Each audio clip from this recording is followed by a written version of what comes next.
the reason why sustainability is so important is because we only have so much space that we can occupy on this earth. This earth can only provide so many resources, and the fact is that there's a carrying capacity, and we need to make sure that we as a human race are as efficient as possible so that we can provide a higher quality of life for as many people as we can.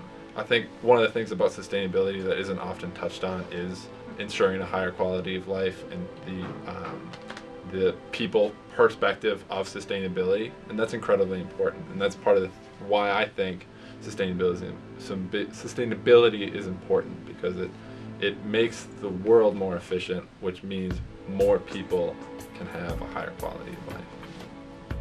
We became the first university in the state of Wisconsin to get to 100% renewable electricity. So every light bulb, every electrical outlet, every computer running, mobile device that gets charged, so on and so forth, is all attributed to renewable energy. One of the things that makes Stevens Point incredibly unique in their action towards sustainability, especially here in the student government, is the creation and the operation of a green fund. And the Green Fund, for those who don't know, is a student-funded set of money that is set aside specifically for sustainable initiatives. It's all about supporting projects that are created by students or by campus affiliates, and that can get funded in order to increase the sustainability on campus. I think this is a big misnomer. When people think about climate change and sustainability, they're like, oh, you're a bunch of hippies, you want to save the planet. And it's like, no. What we are focused on doing is trying to save our species. The planet will be here.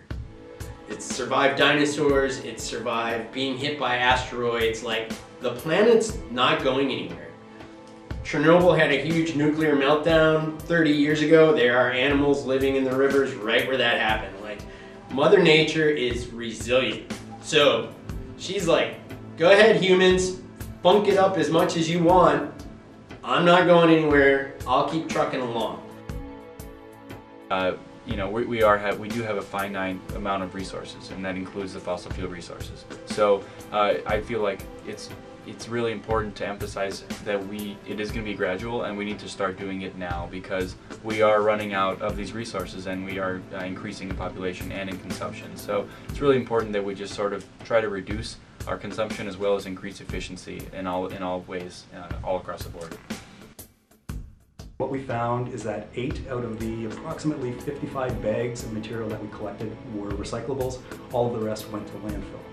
So the goal with this game day recycling challenge is to go to the next football game next week, which is homecoming, and institute or implement a recycling strategy where we're going to try to recycle as much material as possible, and then compare the differences from this week to next week and show how much improvement we could do. This is extremely important from a sustainability aspect, because just that number, 8 bags out of approximately 55 were considered recycling and the rest all went to landfill. It's just abhorrent. What we find, whether or not we are auditing the football games or other athletic events or the residence halls, we find about 80 to 85% of the material going into the dumpsters are actually recyclable. So we need to change that. I think the other thing about the campus and the students in our office, and I think the students we see working on these issues in a sort of passionate manner, is that they understand that this is not just an environmental issue. It's about social justice, it's about economic vitality, it's about building resiliency.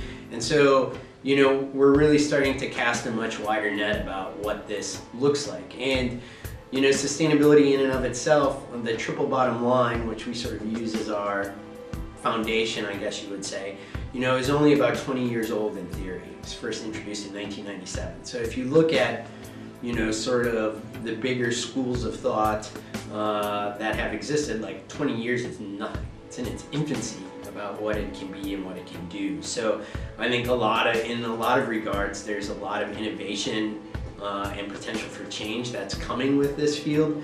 And while that's fantastic, it's also probably one of the bigger hurdles, because people don't like change. And so having to sort of work through that process with folks about getting to see, like, hey, there's real benefit here, is one of those mixed bags. It's like, great, we're innovating, but innovation equals change. People don't like change. So you've got to sort of work through that as part of the process.